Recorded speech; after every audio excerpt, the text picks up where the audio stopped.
Magandang araw pong muli sa lahat ng mga taga-subaybay. Welcome sa programang Tagapaggabay. Samahan niyo po ako sa pagbibigay inspirasyon, pagbabahagi ng salita ng Diyos, at magandang balita mula sa ating Panginoon. Ako po ang inyong tagapaggabay, Police Major Fulgencio M. Canyon Jr., Chief Evangelical Base ng PNP Chaplain Service. Mga kababayan, alam po natin na ang pinakamasayang pakiramdam o naranasan po ng isang tao ay ang magmahal at ang minamahal. Kaya naman kung pag-usapan po natin ang patungkol sa pagmamahal, yan po ay mula sa ating Diyos na makapangyarihan na siyang unang umibig sa atin, kaya naman atin pong naranasan ito at ito po ay atin pong pinaparanas sa atin pong mga mahal sa buhay. Ayon po sa Jeremiah chapter 31 verse 3, I have loved you with an everlasting love. Tayo po, ano po ba yung pakiramdam natin nung tayo po ay may love? Di po ba, napakasaya po natin. Gustong-gusto po nating makausap yung taong doon tayo na in love, umaga, tanghali, gabi, laging laban ng ating isipan, ng ating puso, at gusto nating makasama na pangmatagalan. At gayon din naman po, no, na we are feeling appreciated. Naramdaman po natin na tayo po ay minamahal ng taong minamahal din po natin. At dito, kapag tayo po ay nagmamahal, ay pinapakita po natin yung kabaitan, pagiging masikaso, at binibigay po natin yung mga bagay na makapagpapasaya sa Kanya. Vice versa po, no? Tayo po ay nagbibigay, tayo po ang tumatanggap.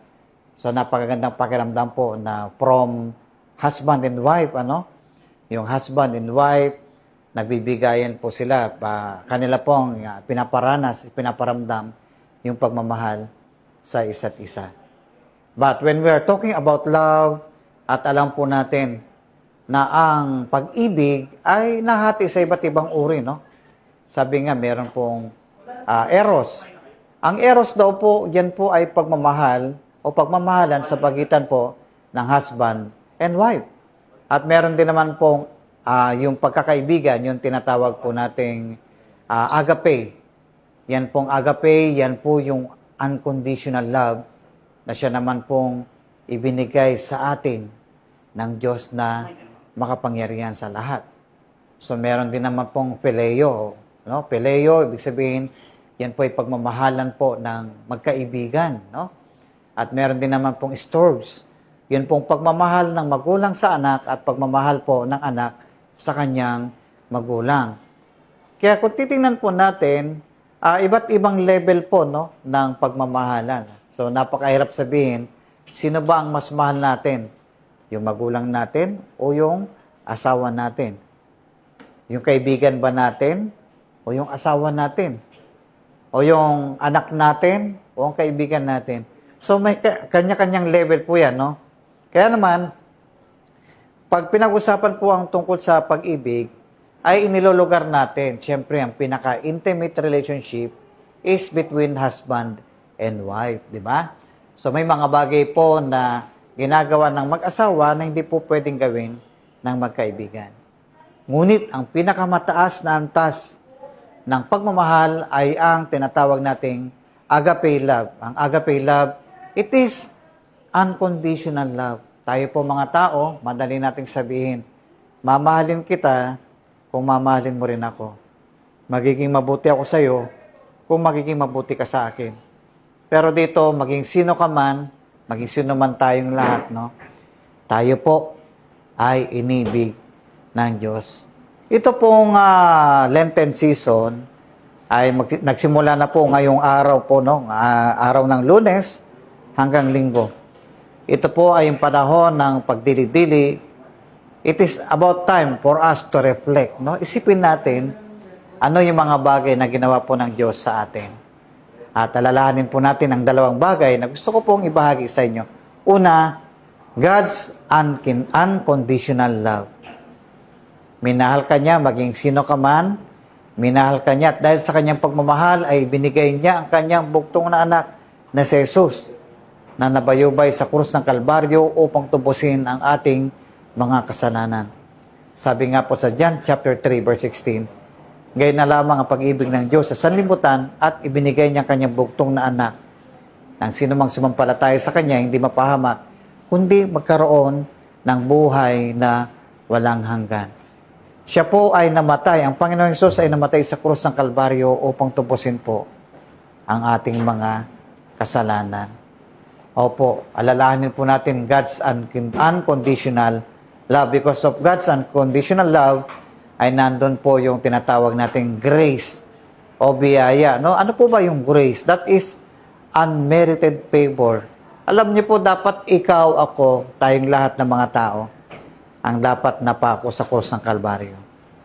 Ngunit dahil po sa pagmamahal ng Diyos, sa pagmamahal po ng ating Panginoon, ay ibinigay niya ang kanyang buhay at tinubos tayo sa mahal na halaga. At ano po yung pinangtubos niya sa ating mga kasalanan?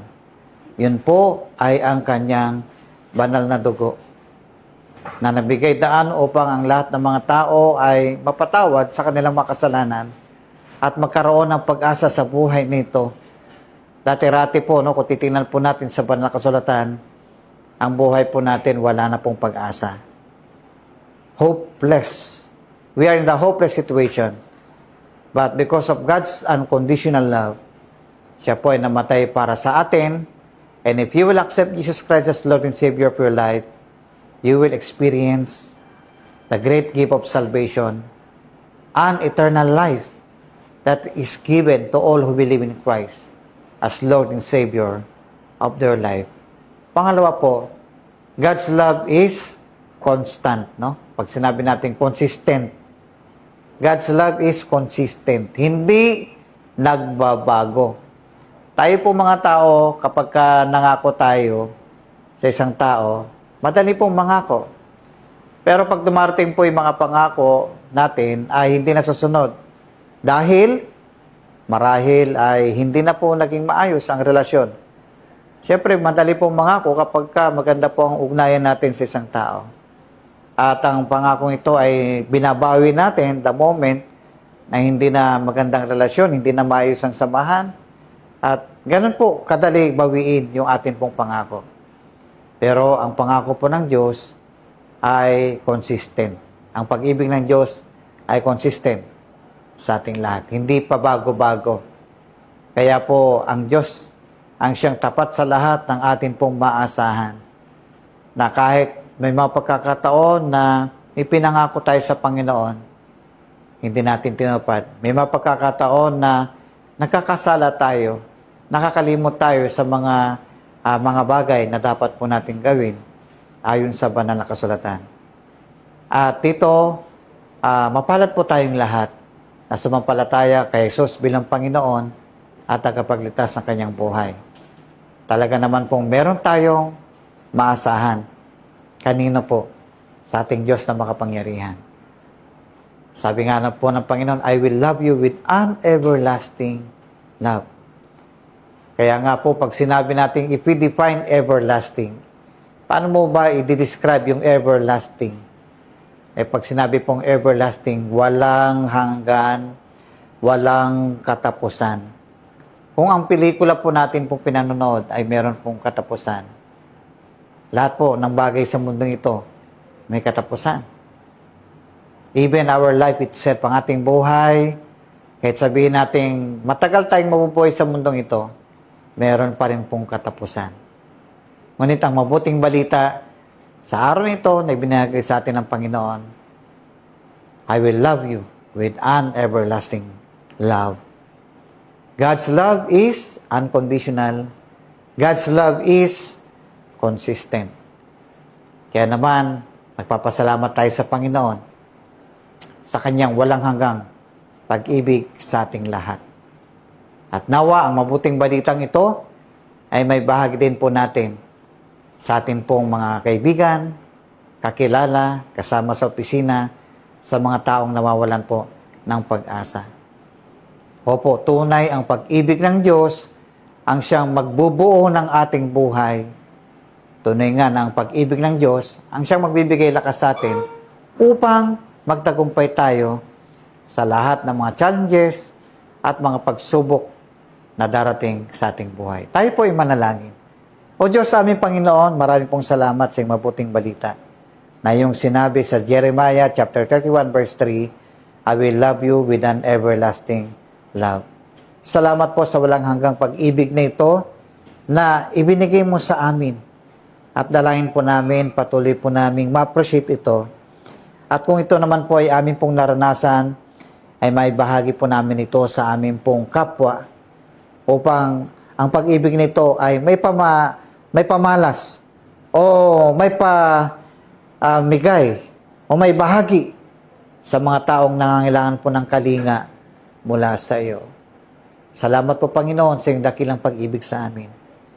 Gamitin mo kaming instrumento upang ikalat ang mabuting balita ng iyong walang pag-ibig, walang hanggang pag-ibig sa sanlibutan. Ito po aming dalangin sa pangalan ni Jesus. Amen. Maraming salamat po sa inyong pagsubaybay at tabagan po ninyo kami sa susunod na edisyon at pamamahagi ng salita ng Diyos.